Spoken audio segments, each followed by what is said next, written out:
इस्लामाबाद, लाहौर, सियालकोट पाकिस्तान के वो बड़े शहर जो कभी खुद को पूरी तरह सुरक्षित मानते थे, लेकिन बीती रात जो हुआ उसने इन शहरों की नींव हिला दी। भारत की ओर से किए गए एक के बाद एक सटीक हमले, एक ऐसा ऑपरेशन जिसे अंजाम दिया गया चुपचाप, मगर असर ऐसा कि पूरा पाकिस्तान हिल गया। भारत पाकिस्तान के बीच तनाव फिर से बढ़ गया है। गुरुवार रात पाकिस्तान ने भारत के कई इलाकों में मिसाइलें और ड्रोन भेजे, जिससे दोनों देशों के बीच तनाव बढ़ गया।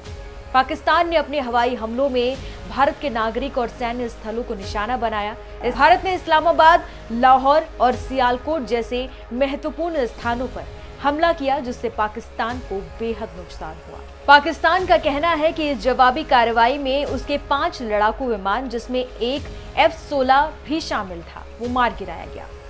7 मई को भारत ने पाकिस्तान में आतंकवाद के खात्मे के लिए कई ठिकानों पर सटीक हमला किया। उस समय भारत ने पाकिस्तान के कब्जे वाले कश्मीर में भी कई स्थानों को निशाना बनाया था।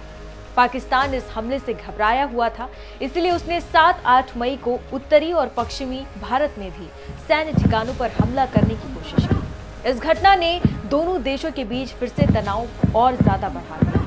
यह ऑपरेशन शुरू हुआ रात करीब 2 बजे।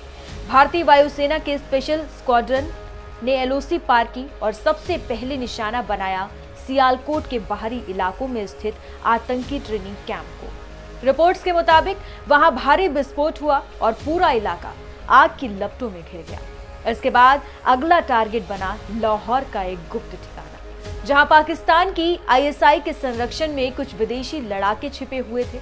इस ऑपरेशन की खास बात यह रही कि हर टारगेट को इतनी सटीकता से मारा गया कि आम नागरिकों को कोई नुकसान नहीं हुआ, लेकिन जिन ठिकानों को निशाना बनाया गया वो पूरी तरह से तबाह हो गए। जब पाकिस्तान ने ड्रोन और मिसाइलों से जम्मू को निशाना बनाने की कोशिश की, जिसे सेना ने नाकाम कर दिया।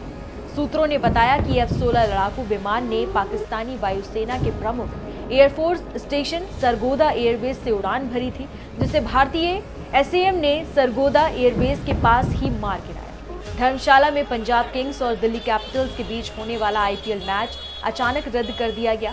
सुरक्षा अलर्ट के बाद HPCA स्टेडियम को खाली करा लिया गया और फ्लड लाइट बंद कर दी गई। नागरिक उड्डयन सुरक्षा ब्यूरो यानी कि BCAS ने देश भर के सभी एयरलाइनों और हवाई अड्डों को तत्काल प्रभाव से सुरक्षा उपायों के बढ़ाने के सख्त निर्देश जारी कर दिए थे। अमेरिकी विदेश मंत्री मार्को रूबियो ने विदेश मंत्री S जयशंकर से बातचीत में तत्काल तनाव कम करने का भी आग्रह किया। अमेरिका ने भारत के आत्मरक्षा से अधिकतर का समर्थन करते हुए सीधी बातचीत को प्रोत्साहित किया।